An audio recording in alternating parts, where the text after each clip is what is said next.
Hillary Clinton has released details today about her updated college plan that, we're being told, has integrated elements of Bernie Sanders' higher education funding plan. We will be the judges of that, though. The new plan will offer free tuition at public schools to students and families earning up to $85,000 a year at first, with that threshold increasing to $125,000 by 2021, so roughly about $10,000 more for the threshold each year between now and 2021. Ms. Clinton is calling for a 3-month moratorium on the repayment of federal student loans. The move, which the campaign said would be carried out through executive action if Ms. Clinton becomes president, not requiring an act of Congress, would allow borrowers to refinance loans or restructure high-interest debt.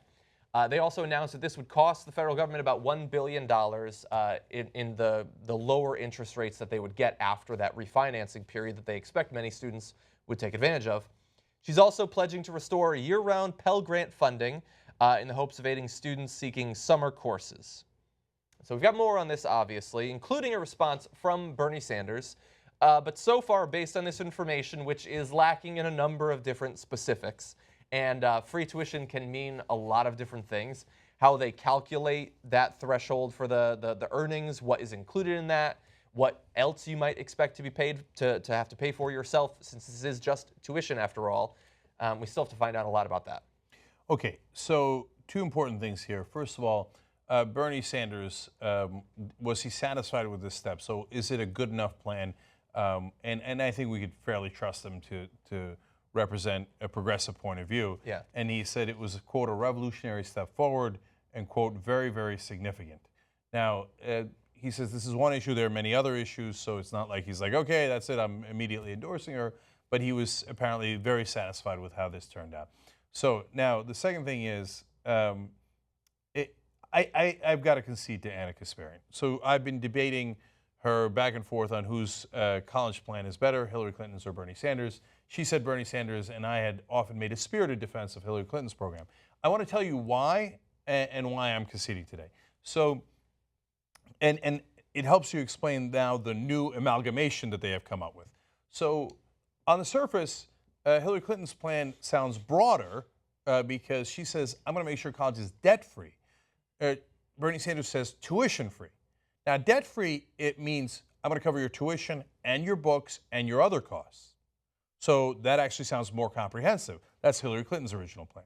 But then you look into it, and this is the point that Anna would often make, that yes, but first of all, it doesn't include the wealthy, but it was unclear what she meant by wealthy. Now it became a lot clearer, right? So The actual threshold, yeah. the actual threshold. So if you're now eventually above $125,000, you won't get it. But if your income is under $125,000 for your parents, you will get debt-free college. So that's for the people who do get it. There's an argument to be made that that plan, the new plan, is actually better than the old Bernie Sanders plan because it's more comprehensive, and you'll at least get it if you're making under $125,000 or your parents are. But one of the important devil in the details is students have to work. Under Bernie Sanders' plan, it was just tuition-free. I'm not going to make you work 2-3 jobs to prove that you're a hard worker. First, the whole point is to get a college education. And then the further devils in the details was the parents have to, quote, chip in as much as they can. Well, I know what that looks like. Okay, now hold on. Now all of a sudden it's not debt-free. Yeah. Right? Well, then how much do we have to... except for all the portion that you're paying for. Except for the portion that your parents are paying and that you're paying. Well, then that isn't debt-free. And then a big chunk of the rest of it you're working for. So now that they've combined the plans in some ways, I am hoping that it does not continue to include, for people under $125,000, you still having to work, your parents still have to pay into it. Otherwise, it's a joke. Yeah. Right? Yeah, I mean, what we have here, to me, does not describe how we get from the current system to debt-free college. It has, in broad strokes, explained how free tuition will be offered. But all of the rest of it hasn't been explained. And I've always thought it was weird that they described the plan as being more comprehensive and taking care of a larger portion of the debt burden. Oh, and by the way, it's way cheaper than Bernie Sanders' plan. How is that possible? So therein lies my surrender. Okay, because Bernie Sanders had always said his plan was $750 billion. over 10 years. So the $75 billion a year is actually not that much. The Iraq war cost $1.3 trillion. Yeah. So now Hillary Clinton's plan was actually much less, $350 billion over 10 years, so only $35 billion a year. Well, if it's broader, it's debt-free rather than tuition-free, how could it cost less? And that's where it became clear, right, that no, she wasn't really going to be debt-free. There was going to be a lot of caveats and clauses and loopholes that was going to make you pay for it anyway.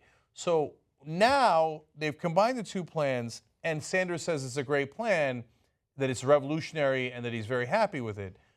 I am hence hoping that the devil has been sorted out in the details. Behind the scenes. Behind the scenes.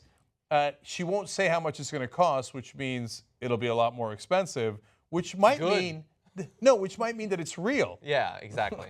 Yeah. So this might be a very good path forward. This might be one of the things that they spoke about in their meeting a couple of weeks ago. Oh, I'm almost certain that it is. Yeah. Yeah, look, there's so many details that we still need to see.